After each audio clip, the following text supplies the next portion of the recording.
हे वारकऱ्यांसाठी वैकुंठ आहे, पण ते वैकुंठ ज्याच्यामुळे आहे ते म्हणजे महाराष्ट्रातली संत परंपरा। पंढरपूर आणि पंढरपूरच्या आजूबाजूच्या क्षेत्रात अनेक थोर संत परंपरा आहेत आणि त्यातले एक महत्त्वाचं आध्यात्मिक स्थान म्हणजे संत तुकाराम महाराज यांचं जन्मस्थळ देहू। या देहू गावात आणि प्रत्यक्ष तुकाराम महाराजांच्या जन्मस्थळी आपण आता इथे आहोत। इथे ह्या क्षेत्रात एक आध्यात्मिक वैशिष्ट्य आहे। या ठिकाणी प्रत्यक्ष तुकाराम महाराजांची गाथा जिथे बुडवण्यात आली, त्यानंतर संत तुकाराम महाराजांनी जिथे उपोषण केलं ती शिळा इथे आहे। 12व्या शतकातलं संत तुकाराम महाराजांचं एक इथलं मंदिर आहे ते इथे आहे आणि प्रत्यक्ष संत तुकाराम महाराजांनी जी गाथा लिहिली ती हस्तलिखित या ठिकाणी उपलब्ध आहेत। या ठिकाणचं वेगवेगळं आध्यात्मिक महत्त्व आपण या व्हिडिओद्वारे समजून घेऊया। धन्य देहूगाव पुण्यभूमी ठाव येथे नांदे देहू पांढरे जगद्गुरु संत तुकाराम महाराज यांचे मूळ पूर्वज विश्वंभर बाबा, हे विश्वंभर बाबा संत ज्ञानेश्वर महाराजांच्या समकालीन आहे। अगदी नामदेवराय यांच्या बरोबर प्रत्येक वारीमध्ये सहभागी असलेले विश्वंभर बाबा। विश्वंभर बाबांनी 8 महिन्यामध्ये पंढरपूरच्या 16 वाऱ्या पायी केल्या आणि त्यांची ही वारी, त्यांची तन्मयता पाहून साक्षात पांडुरंग परमात्मा त्यांना प्रसन्न झाले आणि त्यांना एक स्वप्नामध्ये दृष्टांत दिला। बाबा थकलेले होते, पंढरपूरची वारी आपली चुकती का काय अशी शंका त्यांच्या मनामध्ये यायला लागलेली होती। कारण पंढरपूरला जाणे, पंढरपूरमध्ये राहून दशमीला वाळवंटामध्ये कीर्तन करणे, एकादशीला दर्शन घ्यायचं होतं, पौर्णिमेपर्यंत पंढरपूरला राहायचं आणि पुन्हा देऊला यायचं आणि पुन्हा वारीचा क्रम चालू। अशा 8 महिन्यामध्ये 16 वाऱ्या केल्याच्या नंतर बाबा थकलेले होते। आपल्याकडनं पुढे पंढरपूरची वारी होती का नाही होती अशी शंका त्यांना वाटायला लागली।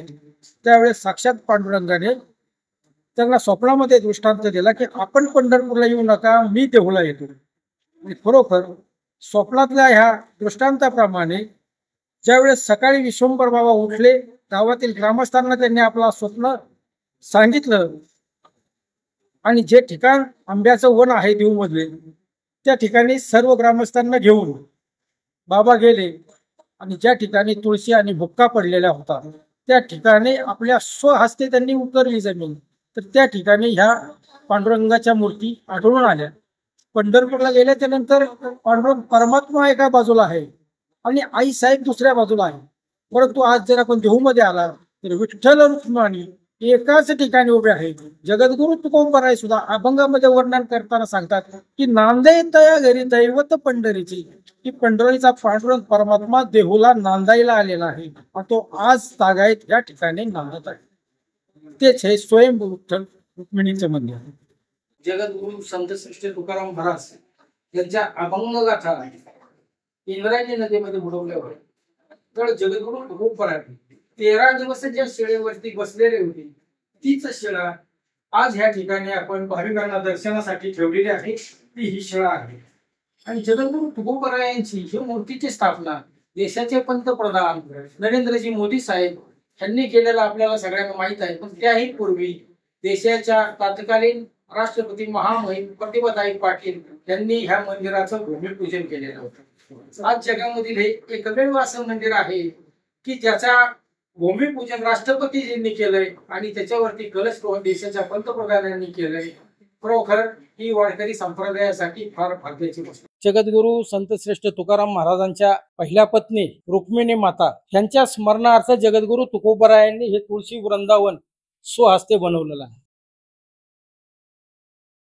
जगद्गुरु संत श्रेष्ठ तुकोबरायांच्या अभंगाच्या गाथा धर्म मार्तंडांनी ज्यावेळेस इंद्रायणी नदीमध्ये त्यांना बुडवायला लावल्या त्यावेळेस जगद्गुरु तुकोबरायांना समजून आलं की आज आपला परमार्थही गेलाय आणि संसारही गेलाय। त्यावेळेस जगद्गुरु तुकोबराय इंद्रायणी नदीच्या काठावर त्या शिळेवरती 13 दिवस पोषणासाठी बसलेले होते। परंतु जगद्गुरु तुकोबरायांची अर्थ भावना देखून साक्षात पांडुरंग आपल्या रुक्मिणी मातेसह गरुडासह देवगाव मध्ये आले आणि जगद्गुरु तुकोबरायांना आलिंगन दिलं। त्याच दिवशी जगद्गुरु तुकोबराय हे जगद्गुरु असल्याचं जगाला कळलं। परंतु ते ज्या शिळेवरती बसले होते त्याच शिळेचं आज ह्या ठिकाणी शिळा मंदिर झालेलं आहे आणि ह्या शिळा मंदिराचं महत्व असं आहे, देहू मधील या छोट्याशा गावातील हे छोटस मंदिर परंतु जगात असं दुसरं कुठलंही मंदिर नसेल की ज्या मंदिराचं भूमिपूजन राष्ट्रपती करतात आणि कलशरोहण पंतप्रधान करतात. आज मला सनातन प्रभातच्या माध्यमातून आपल्या सगळ्यांना एक विनंती आहे, एक सांगायचं आहे की हे जे तुळशी वृंदावन आहे